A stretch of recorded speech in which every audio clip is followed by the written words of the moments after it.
is Dr. Junying Yuan from Harvard Medical School. Dr. Yuan has made pioneering work in the mechanism of both apoptosis and necroptosis. The apoptosis, I won Nobel Prize in 2003, right? Dr. Barbara Horowitz got the prize. I think everybody think now. The fact is, Dr. Yuan made a major contribution to this discovery when she was working with Dr. Horowitz, right? So actually, she also working on ubiquitination and de-ubiquitination. So now let's welcome Dr. Junying Yuan.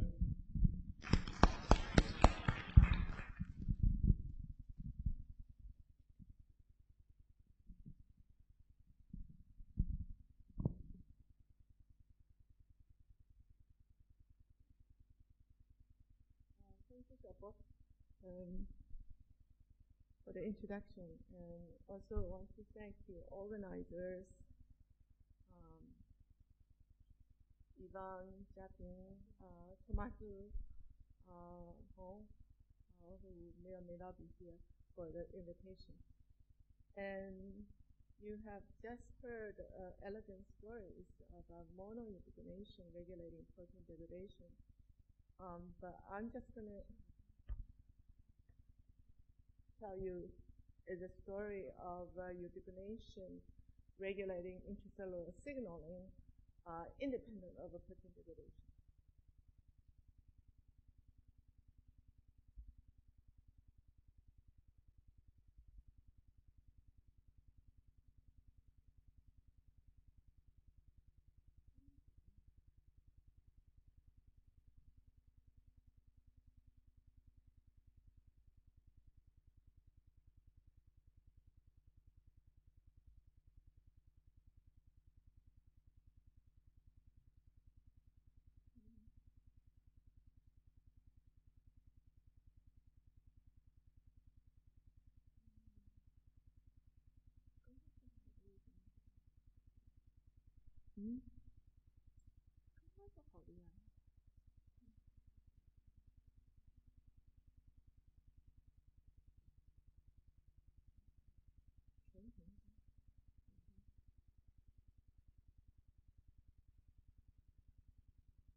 No, this is the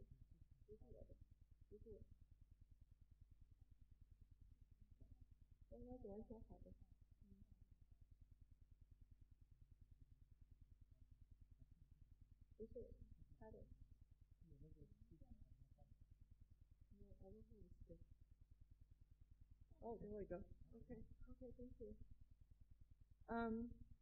The story begins two different types of cell deaths, mainly apoptosis and necroptosis. So as we know that the apoptosis has been established as a regulated genetic controlled program cell death. When necroptosis for a long time has been known as a form of a passive cell death, and apoptosis and necroptosis dies with very distinct morphology. When apoptotic cells shrink, when the necroptosis cell expand and the like. In mid-1990s, when we studied mammalian cell apoptosis, we discovered that when certain cells under apoptotic stress but prevented from undergoing apoptosis by the inhibition of a caspase, the cell will undergo necroptosis. So we were intrigued about why mammalian cells, when they cannot undergo apoptosis, will die through this necrotic cell death. We decided to investigate further how these forms of necrosis may occur by investigating, isolating small molecules of necrosis. So the story begins a very simple-minded screen. U937 cells is similar with TNF. They will die by apoptosis, but if we block caspase with the ZVAF-FNK caspase inhibitor, cell will die by necrosis. So we have screened this kind of assays with 500,000 compounds, and one of the inhibitors that we isolated in the first attempt we named a necroptosis-1, and this is shows the structure of NEC1, and through medicinal chemistry study, we improved the structure of NEC1 original head, and the compound that we use is called R7-oxygenase 1.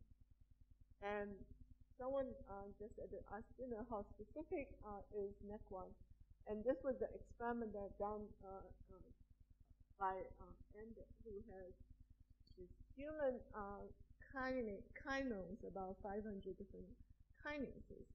And it was astonishing that when we applied the 10 micromolar concentration of R7-oxygenase 1, the only kinase can be significantly inhibited was RIPK1. And so this is an unusually very specific inhibitor for RIPK1. And now we know that it was not really because we were so lucky, but it was actually RIPK1 is a terrific target, not only because it's very important in regulating this necrotic cell death, but also presents a very druggable chemical target. And I'll explain to you more later. And now we know that the RIPK1, the kinase activity, controls a critical step in this regulating necrotic cell death pathway that we call the necroptosis, by controlling this formation of what we call the complex 2D that defines the interaction of RIPK1 and APOC3. And inhibition of RIPK1 by NEC1 blocks the progression of necroptosis going into cell death. So the cells can be completely rescued by inhibition of RIPK1.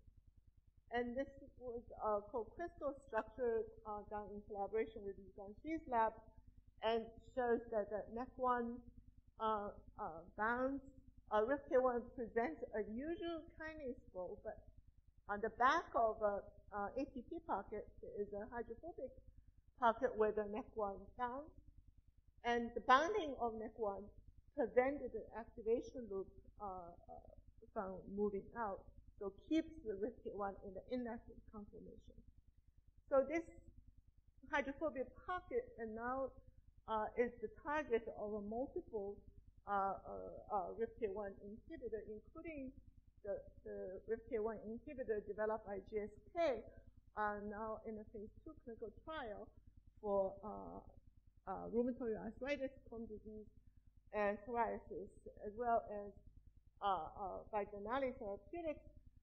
They have the RIPK1 inhibitors developed for targeting Alzheimer's disease and ALS, which I'm going to tell you more the justification of why the RIPK1 is a good target for ALS and Alzheimer's.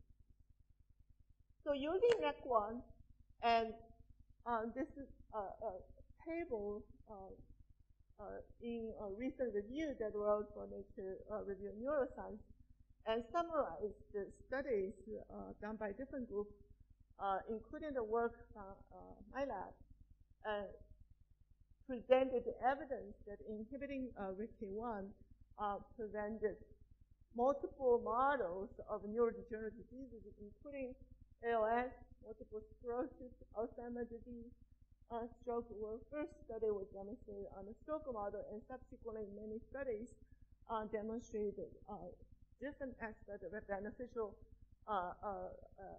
effect of inhibiting RIPK1, and also traumatic brain injury, glaucoma, retinal ischemia, retinal detachment, age-related macular degeneration, Gaucher's disease, Niemann-Pick disease, and Parkinson's.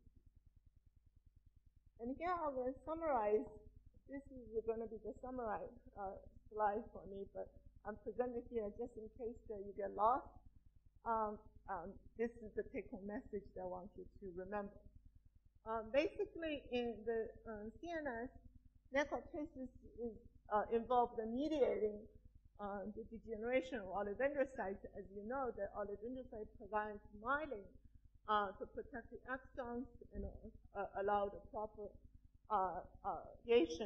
propagation of electrical signals along the axon. And under inflammatory conditions, the necroptosis can be activated in the oligodendrocyte and lead to demyelination. This is involving multiple sclerosis as well as ALS. And in addition, the activation of RIPK1 controls the inflammatory response in microglia, and this is also involved in ALS, multiple sclerosis, and Alzheimer's disease. In addition, I don't have the time to go into it, and this is actually mainly from other people's work and demonstrating that neurons with damaged mitochondria and then damaged lysosome can also undergo necroptosis. So a little bit about the RIPK1 biology. RIPK1 is a multi-domain protein. The N-terminal is a kinase domain, and there's an intermediate domain and a DES domain. The activation of the caspase in apoptosis leads to rapid cleavage after D3 to 24, and this separates the kinase domain from the C-terminal of RIPK1. This is important because we've shown that recently that the activation of RIPK1 is mediated by the C-terminal DES domain, and therefore the cleavage at D324 prevented the activation of RIPK1. And the reason that RIPK1 is the ideal target and shows the summarized on this table, demonstrated that summarized the studies on the phenotype of RIPK1 knockout. RIPK1 knockout, the total knockout itself is perinatal lethal, and this is due to the fact that the scaffold function of RIPK1 is actually involved in suppressing apoptosis. On the other hand, multiple lines of a knock-in kinase dead RIPK1 knockout mice are alive, well, and show resistance to TNF-induced lethality.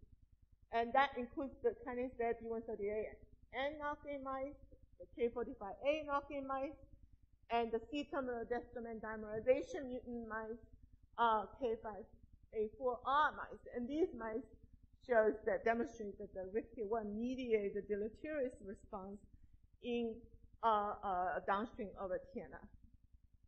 So this is the pathway. Now we understand that how RIPK1, what RIPK1 do downstream of TNF. In response to TNF stimulation, RIPK1 is recruited within 5 minutes to this intracellular signaling complex by interaction with DES domain with the DES domain of TNFR1, and this is called complex 1. And complex 1 only exists between 5 to 15 minutes after TNF stimulation.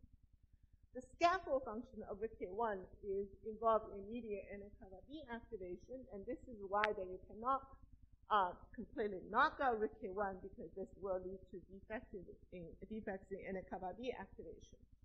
On the other hand, the RIPK1 kinase activity is now known to mediating 2 different forms of cell death downstream of a TNF pathway, and one is for the RIPK1 dependent apoptosis, which I don't have time to go into, and this is going to be a huge story also. But I'm going to focus today on how RIPK1 regulates necroptosis downstream of a TNFR1. And mainly we know that the activation of RIPK1 initiates this formation complex to the complex 2B, which exists in the amylase conformation. And the activation of this formation of this complex 2B lead to activation of K3, which then phosphorylates the downstream molecule MLKR, which then MLKR oligomerize to make holes in the membrane and to execute in necroptosis. So if I expanded this complex 1 a little bit, complex 1 is really a zoo of a RIPK1 ubiquitination.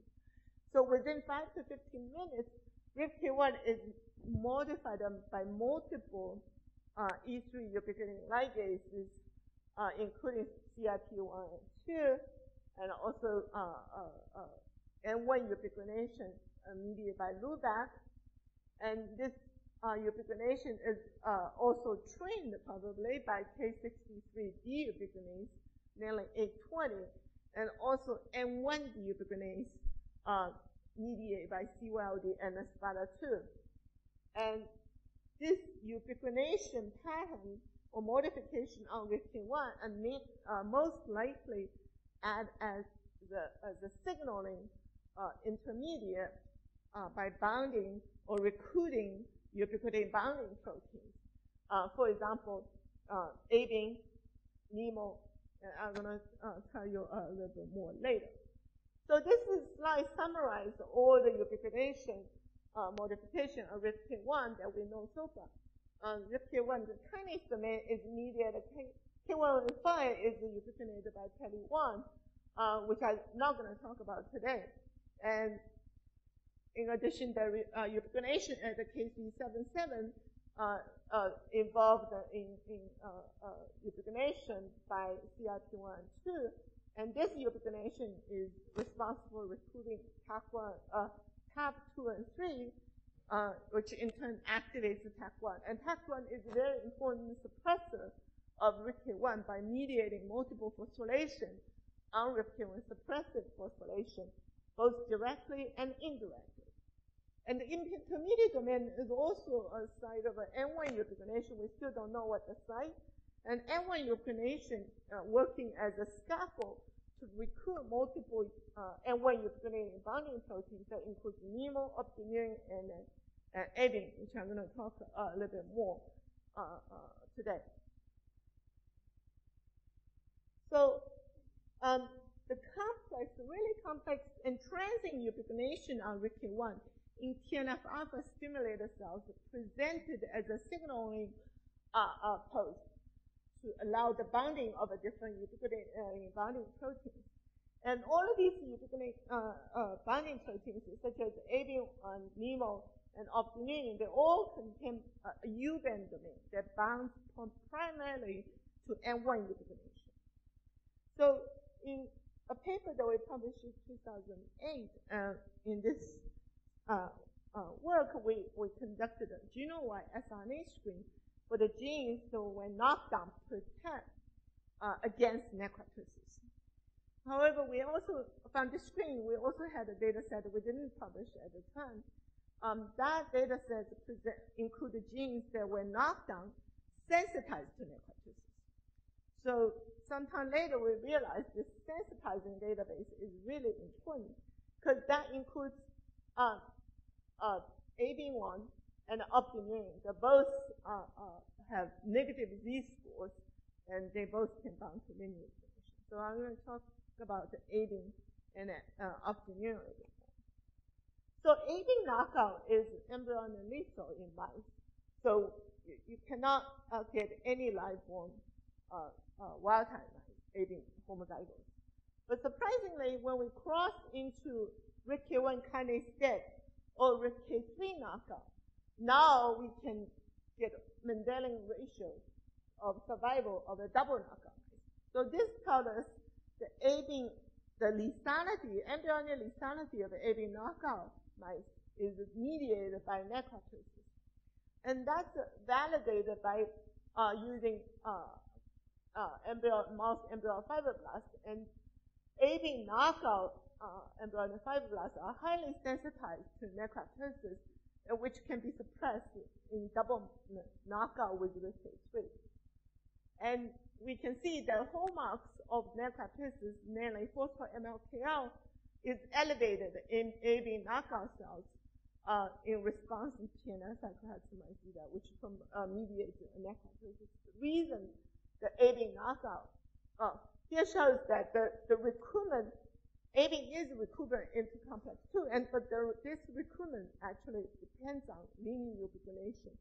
So in the whole knockout, which deficient in linear ubiquitination, ABIN is no longer recruited into the complex 1. And the ABIN knockout, we can see is there's a deficiency in ubiquitination, namely that now with the ABIN knockout, the RIPK1 K63 ubiquitination is dramatically increased. So this is consistent with that the effect of ABIN is difficult to remove K63 ubiquitination. And that is because in the ABIN knockout, the lack of ABIN in complex 1 leads to the defect of recruiting A20, which is a K63 deubiquitinating enzyme for RIPK1. So the model is that in the wild-type cells, ABIN is recruited by binding to the linear ubiquitination chain on RIPK1, and in turn, ABIN binds to A20 to mediate deubiquitination of RIPK1. In the ABIN knockout cells, A20 is no longer recruited, and RIPK1 K63 ubiquitination is increased, lead to activation and necroptosis. So while this work, when our manuscript is under review, there's a very interesting paper come up, and this study shows a genome-wide association study and found loss function mutation in ABIN1 are associated with ALS and schizophrenia. So although we still have not investigated if in mouse knockout of or deficiency of the ABIN will lead to ALS-like phenotype, and this is consistent with our possibility, with our hypothesis that the deficiencies in RIPK1 ubiquitination can lead to ALS-like system.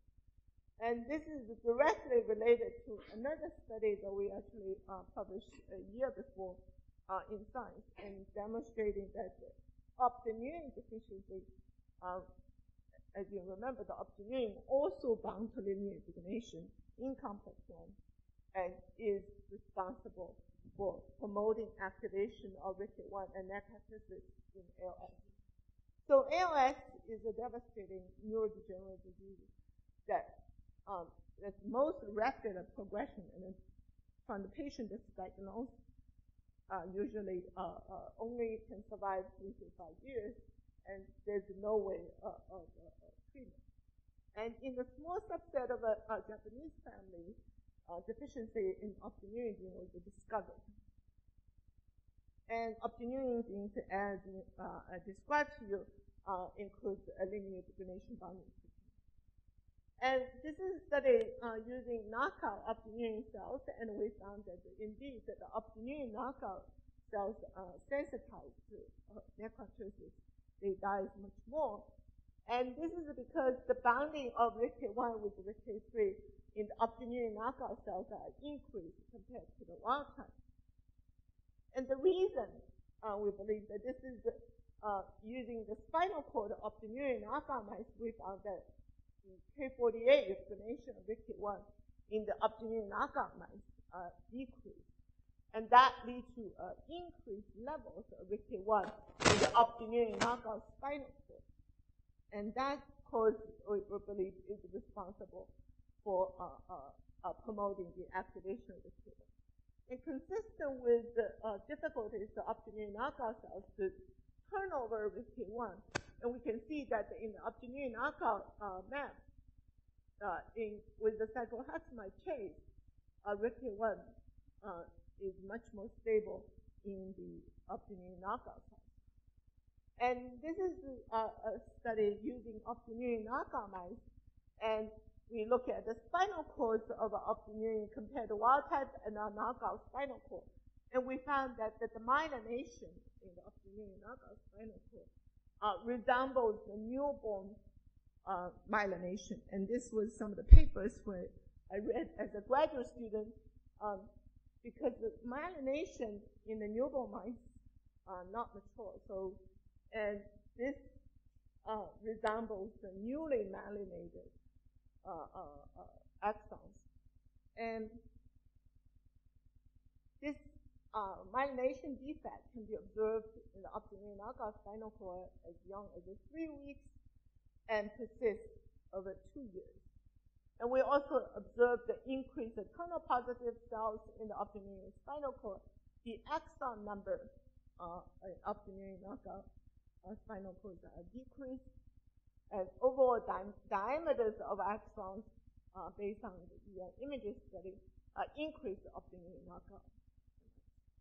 And another way to measure the axon morphology is using this C ratio, which is small d, the fiber diameter divided by the axon diameter divided by the fiber diameter. And we found that the optic-neural knockout mice, the axon diameter and the G ratios are decreased, both decreased. With the mean exon number, we look at the from 3 weeks, 2 weeks to 2 years, and we found that there is age-dependent reduction of exon numbers. And surprisingly, when we look at the motor neuron cell body, we did not find any reduction in the optic-neural knockout mice. And this suggests that the optic-neural deficiency specifically affects the exons, but not the motor neuron cell body. So in neurobiology, the phenomenon that is known for a long time called the Wallerian degeneration, which is specifically related to the exon degeneration. And this is initiated by a physical section of exons, and then the distal exon would degenerate in a process called the Wallerian degeneration. In the chronic neurodegenerative diseases such as ALS and Alzheimer's disease, there's also a phenomenon called the exon dying back, and this was believed to be that the exon terminal detached from the postsynaptic target and dying back to the cell body. So this is called the Wallerian-like degeneration because exon detachment can also be involved in mediating chronic neurodegenerative disease. And the ALS, sometimes also known as the dying back disease, as onset of ALS starts with the the exon degeneration. And we look into the question of what cell type actually is involved in the optic-neural knockout mice to this phenotype, like generating different conditional knockout mice, whether oligodendrocyte knockout optic-neural or lazy in the myeloid lineage, or astrocyte. But the take-home message is that we can recreate a phenotype with astrocyte, with oligodendrocyte specific knockout or microglia specific knockout, but not with astrocyte specific knockout. So this tells us that with loss of the optic-neuron is important in the myeloid lineage oligodendrocytes, but much less important in the astrocyte or motor neuron. So we isolated the oligodendrocytes and asked whether oligodendrocytes are sensitive to undergoing necroptosis. This was a paper that published in 2015, and this is using wild-type oligodendrocytes. And then surprisingly, we found that when the MEF cells, if you push them to necroptosis, you have to add a caspase inhibitor. But with the oligodendrocyte, adding TNF alone is sufficient to push the cells undergoing necroptosis, and which can be suppressed by NEC1 and also by RIPK3 deficiency. And this suggests that for whatever reason, the oligodendrocyte prefer to undergoing necroptosis without the choices undergoing apoptosis. And we find that the optic-neural knockout oligodendrocytes can die even easier than the wild-type cells in response to the presence of the TNF, and that cell death can be suppressed by RIPK1 inhibitor NEC1 or by genetic knock-in of RIPK1 kinase dead or RIPK3 knockout.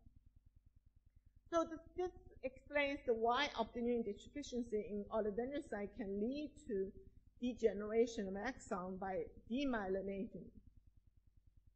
In addition, we discovered the optinine knockout spinal cord has a general increase of inflammatory cytokines, such as I1 alpha, beta, IL-2, IL-4, interferon gamma, and TNF. And that can be suppressed completely by RICK1 kinase dead mutation.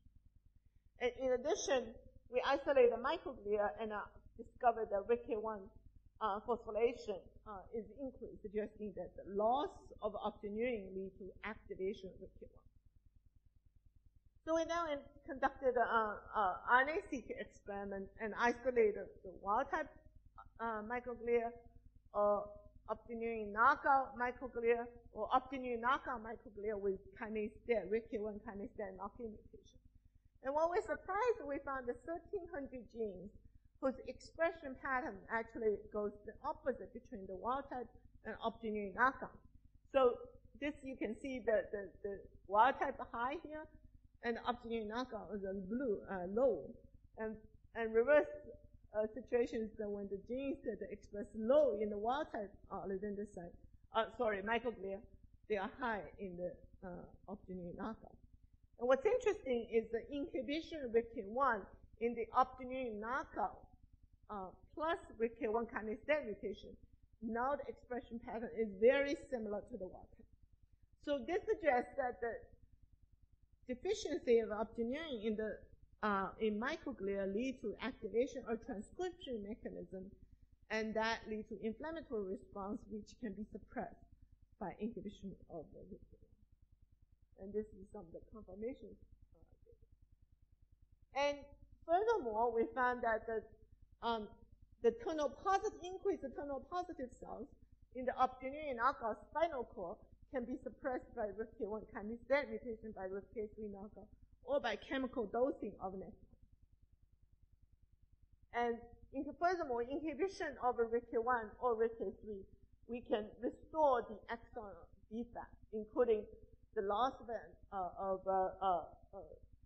exons, changes in the G ratios, or the exon diameter.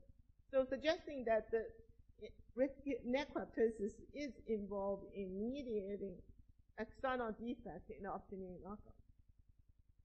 So we tested the behavior and whether the optinine knockout mice exhibit any behavior test. And this is done using the open field test, which we basically just put the mice in the large arena and let it free explore. So we found that in 1 hour, when we put these mice into such open arena, the wild-type optinine knockout mice actually do not run any differently. They run approximately the same amount of distance. But what's interesting is that the vertical railing, and basically is the mice, when in a new environment, they like to stand on their hind legs and to explore. Optinine knockout mice that has a severe defect, they about 50% or 100 times less, more frequently tend to standing on the rear leg when in the new environment. And this can be restored by genetic inhibition of RICK1, or pharmacological inhibition of RICK1, or by inhibition of RICK3 by the knockout. So this suggests that because the hind leg actually is innervated by the longest motor axons, and axonal defect you can expect that will be most severely affected when the hind leg with the long motor axons. So this, in summary, that we show that the optinine deficiency leads to Warren-like axonal degeneration without apparent involvement of motor neuron cell body, and axonal degeneration in the optinine knockout mice mediated by RICK1 and RICK3. So this work provided the first connection between axonal degeneration and a cell death mechanism, since Wallerian-like degeneration has been involved in many human neurodegenerative diseases, including ALS, AD, and PD. Inhibition of RICK1 might provide a common axonal protective strategy for multiple neurodegenerative diseases. But so far, I have only shown you the evidence involved in using mouse models. So what about human pathologic samples? And this is the human sporadic ALS samples, spinal cord sections. And you can see that the ventral motor cord, the axon, are much more sparse than the control motor spinal cord.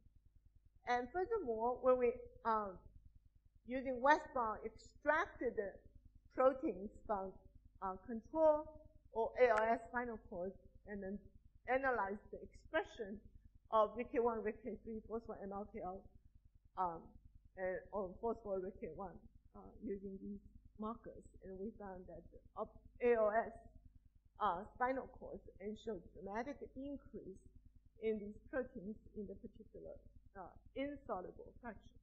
As I told you that the necroptosis, a hallmark of necroptosis is the formation of this amyloid-like complex 2 consists of RICK1 and RICK3. So it's interesting that although we do not know if these are indeed in a complex 2B-like context, but the levels of these proteins are increased in ALS. These are sporadic ALS, so suggesting that the RICK1 is not only involved in a small subset of autoimmune mutation containing ALS patients, but may be involved in the sporadic ALS in general.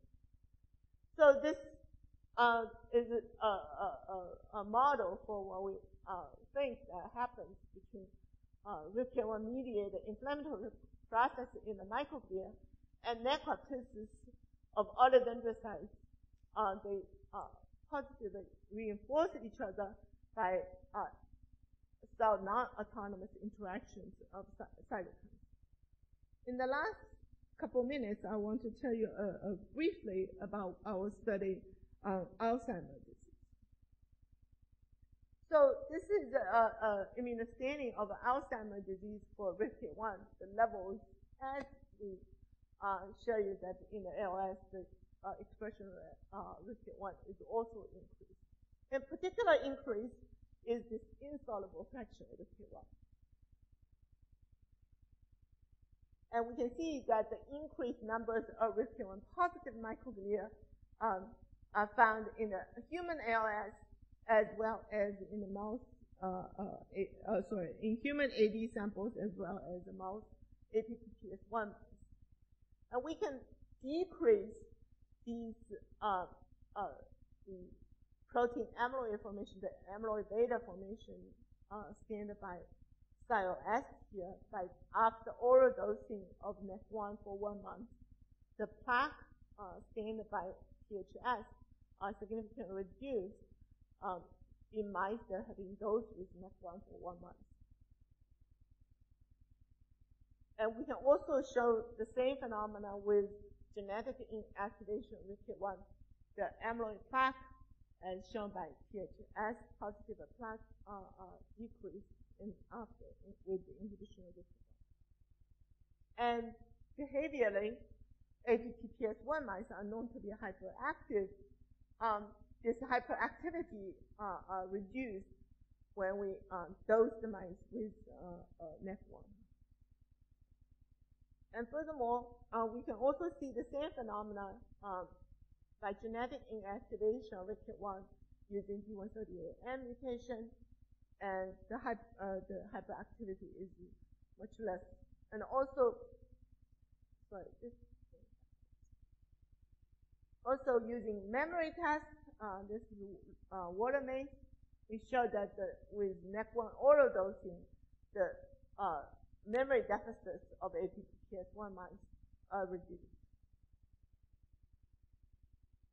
And similar results we can see with the genetic inactivation of RICK1 in the APPS1 mice and those using the water maze test. So how does RICK1 works in the AD model? And what we found is because we found that predominantly RICK1 are increased expression in the microglia. So we isolate the microglia and analyze the difference in regarding to A beta in the presence or absence of NEC1 inhibition. And we found that with NEC1 treatment, the A beta accumulation in the supernatant of the microglia are decreased, and also in the cell compartment is also decreased. And suggesting that with NEC1, the ability of a microglia to degrade A beta is high. So how does that happen? So we analyzed the transcription profile of a microglia from wild type and APPS1 and all with D138M mutation. And this analysis identified 100 or so genes that's increased in APPS1 microglia and inhibited by upon D138 kinase mutation. And this is a list of the top genes.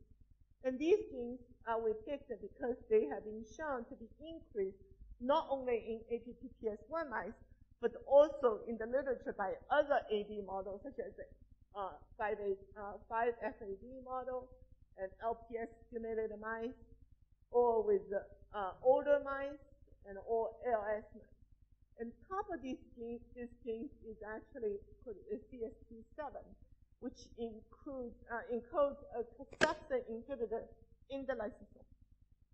So we analyzed the expression of CST7 in the human AD samples and the APPS1 mice, and we found that primarily CST7 positive cells are in the microglia that surrounding the plaque in both human AD and in an APPS1 mice.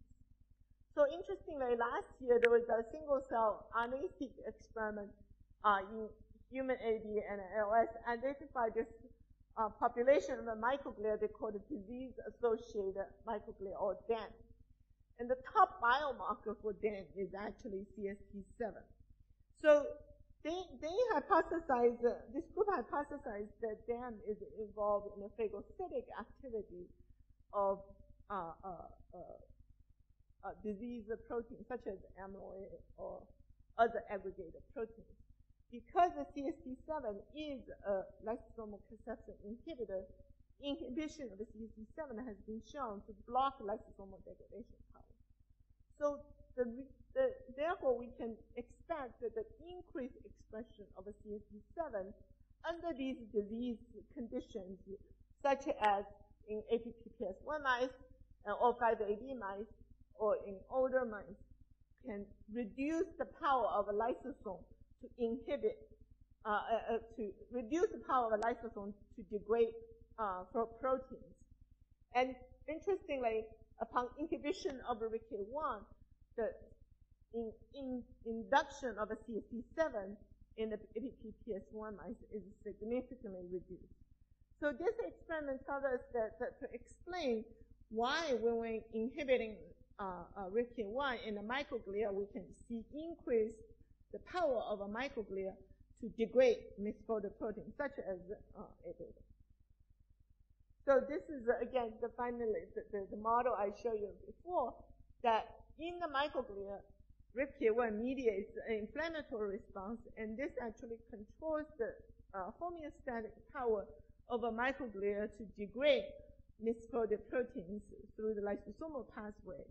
And when RICK1 is activated, lysosome degradation power is decreased, and instead the lysosome turns into an inflammatory phenotype to initiate deleterious inflammatory response, such as by releasing all these pro-inflammatory cytokines to induce the death of other cell types, such as oligodendrocytes.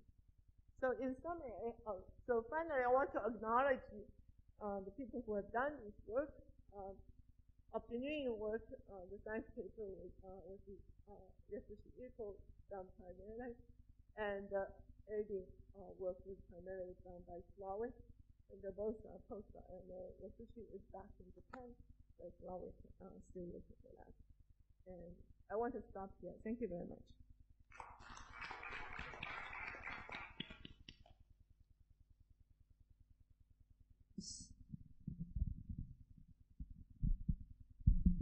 Nice talk. So just simple question. So if you knock down A20, do you see the cell also sensitized to the necroptosis? Yes, very much.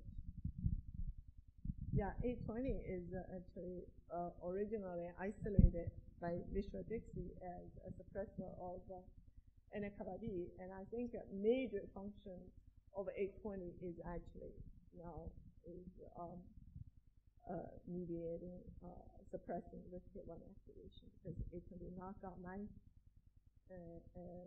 can be suppressed by RISC-1 kinase Z and by RISC-3 knockout, and 820 deficiency promotes RISC-1 and RISC-3 activation.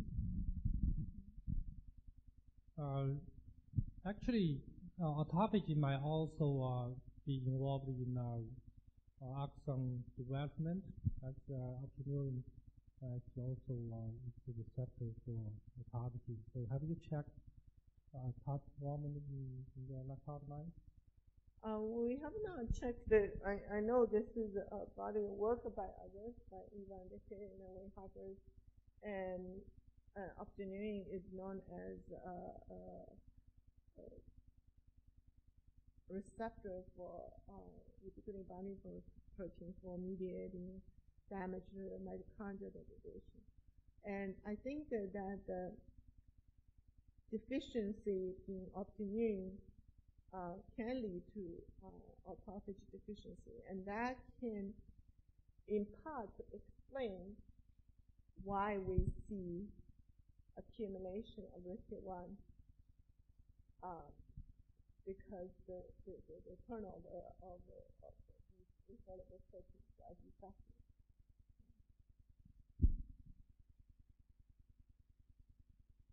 All right, there are no more questions. Let's thank Dr. Yuan again. So this is also the end of session. So we thank everyone already, right? Okay, so thank you all for your attention to this session.